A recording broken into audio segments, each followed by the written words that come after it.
So my wife says to me, "Did you order something from Untitled in Germany?" I was like, "No." And lo and behold, this ink-stained envelope comes. And I open it, and inside, people, is the new Gilles Perez book. Whatever you say, say nothing, still in the plastic wrap, with about a 25-page supplement that I'm going to review. This is really interesting. I haven't opened the book yet. I'm sure the book is going to be interesting, but this supplement. But whoever sent this to me, whether it was Gilles or Steitel or both, or some unknown figure, factor, something that brought that book to my doorstep, I appreciate it. I cannot wait to look at that. I'm already slightly intimidated by the whole thing. But today we are talking about a book from another Magnum photographer, someone that I actually have met a couple of times, been able to hang out with him a couple of times, and actually spoke to his class at the University of Texas in Austin. This is probably 10 years ago. I actually went to the University of Texas in Austin and studied photojournalism, and actually, believe it or not, based on everything that you've seen on this channel, I know that this might seem a little bit counterintuitive, unlikely. I graduated from the University of Texas, but remember, the academic standard was not exactly sky high, right? So it kind of fit. When I was coming up as a photo student, Magnum was front and center in my mind all the time. I was looking at the Gilles Perez's of the world, the Susan Meiselas's of the world, the Martin Parrs, Philip Jones Griffiths, all of those people, the legends that were working at Magnum. At the time, it was also like Salgado, I think, was there. I think Nachtwey was there. I was looking at these people and saying, that's what I want to do.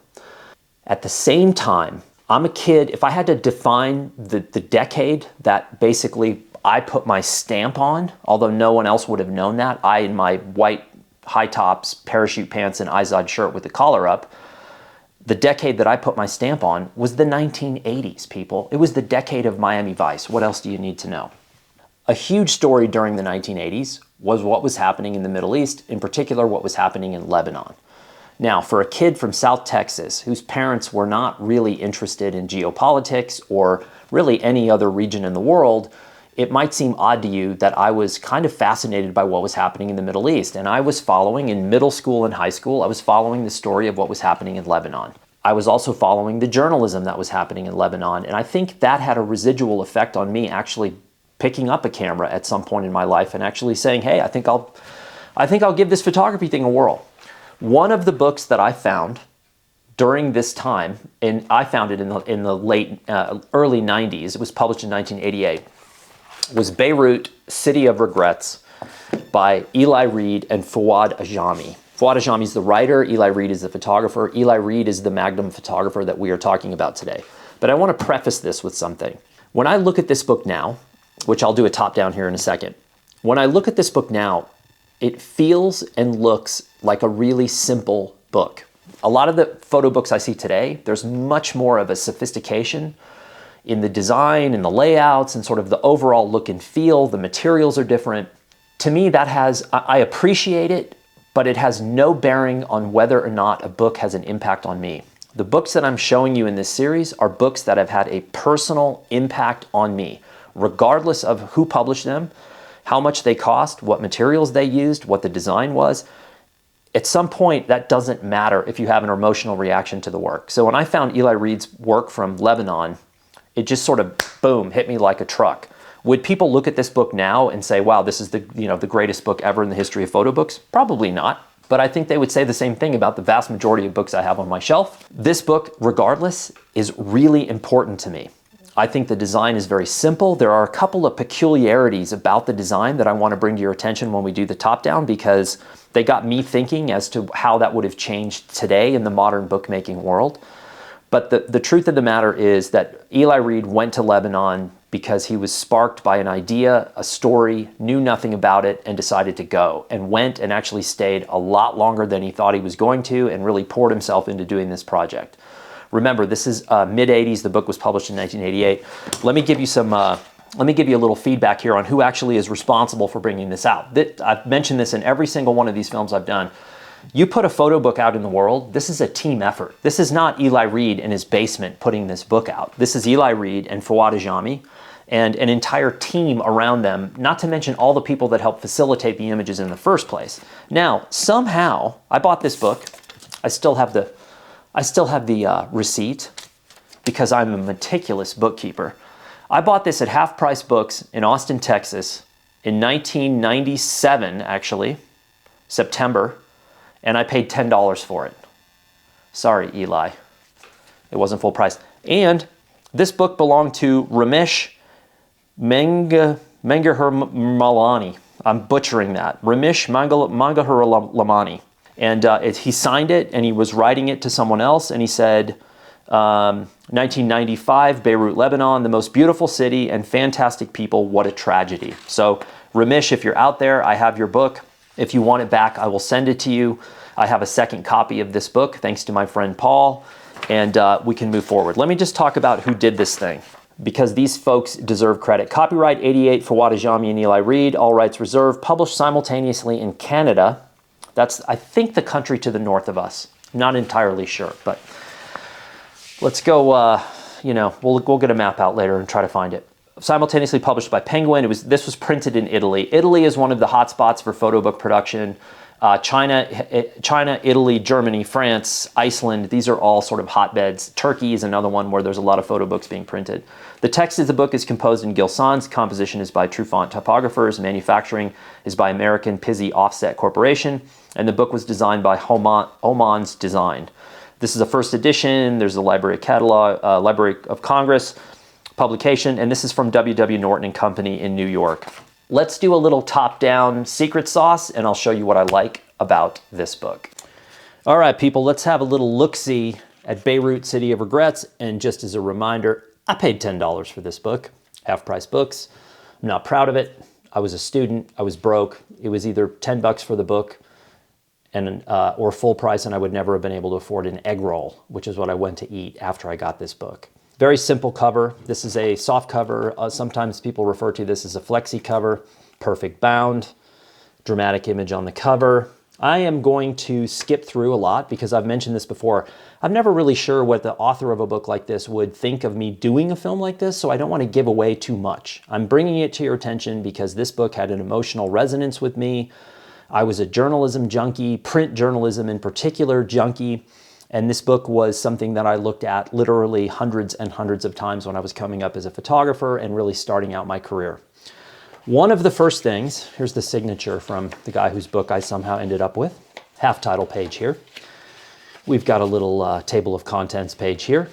And here's where we get interesting. I always love seeing acknowledgments. I love the photographer and the author saying, look, we need to thank the folks who helped us put this together. So a nice little acknowledgement here. But this is the first peculiar thing about this book. Maybe the only peculiar thing, but I think it's worth noting. We're on page 9, and we start with 2-column copy.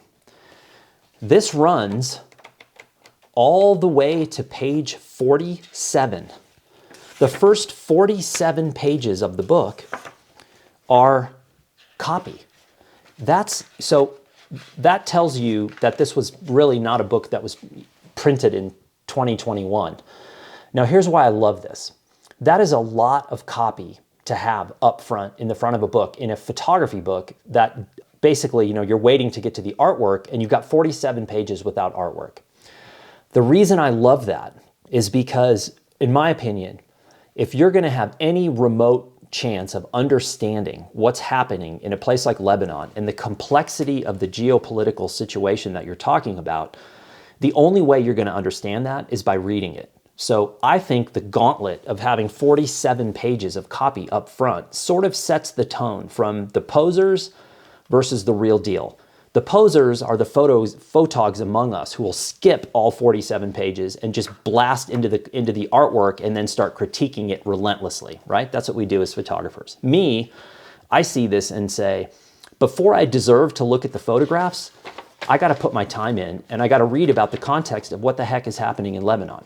Okay, so I'm going to skip through some photos here. First image in the book, classic, strong, great light, AK, figure that's a huge part of this guy's life, Bashir Gaimel. I know I'm pronouncing that wrong. That's a classic image from the time frame. That's like a fantastic image to start with. It's simple, it's readable. A lot of these images in here are relatively simple compared to some of the like crazy complexity that you see in work today. But it is very effective. And I think for the general public, a photograph like this is incredibly powerful. Okay, skipping forward.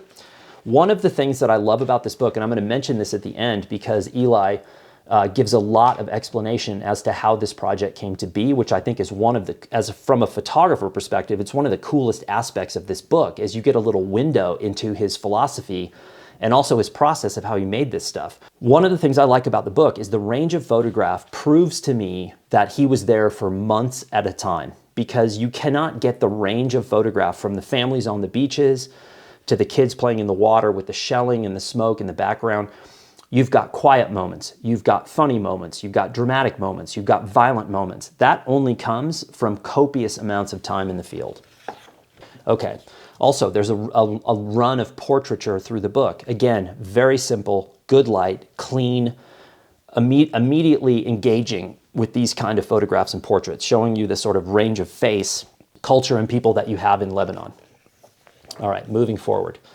You've also got the nasty bits, right? Marines came in, that ended poorly, as we'll show in a minute. You've also got fighters on the front lines. You've got huge columns of smoke. Beautiful light coming through here, the rim light on the edge of this RPG. And by the way, I can see a lot of young modern photographers looking at this photography and of course nitpicking and dissecting it like we do and talking about idiotic things like bokeh. Well, you know what?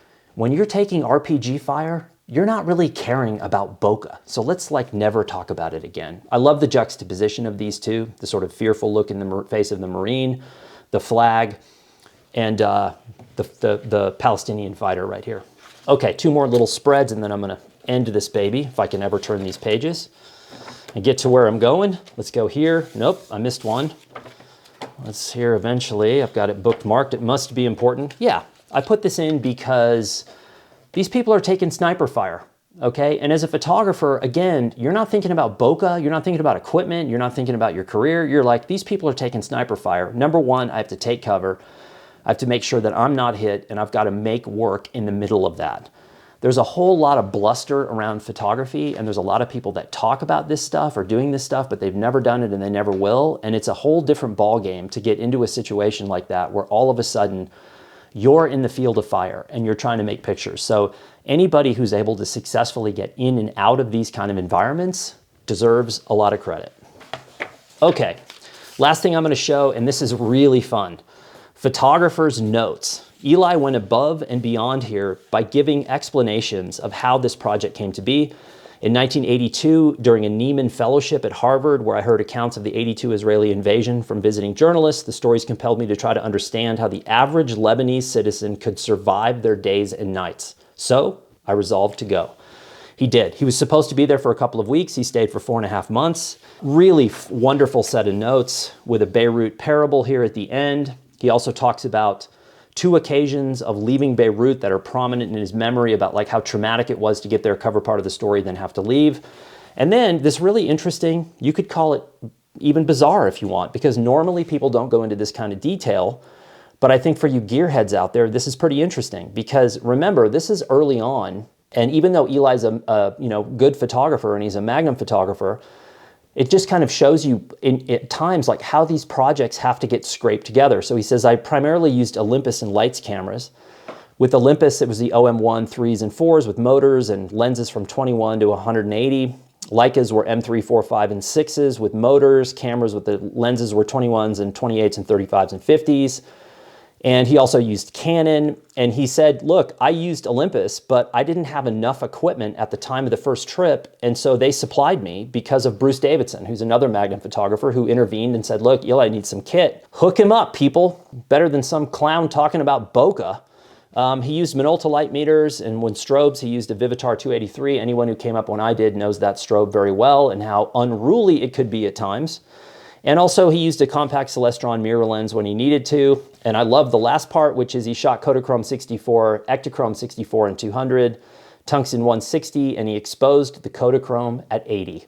So that little last line, that is such a photographer line, talking about how they expose your film. Because remember, a few months ago, I made a comment about not using film at the box speed, and I thought people were going to hunt me down for saying that. Also, and with a lot of notes in the back and then an index in the back. That is City of Regrets. Again, it's a book that had an impact on me, and I hope you enjoyed it. All right, hats off to Eli Reed for actually going and producing the work that ended up in this book. Congrats to Faoud Ajami for actually putting the text and the copy and the story together. And again, this products, projects, books like this are team efforts.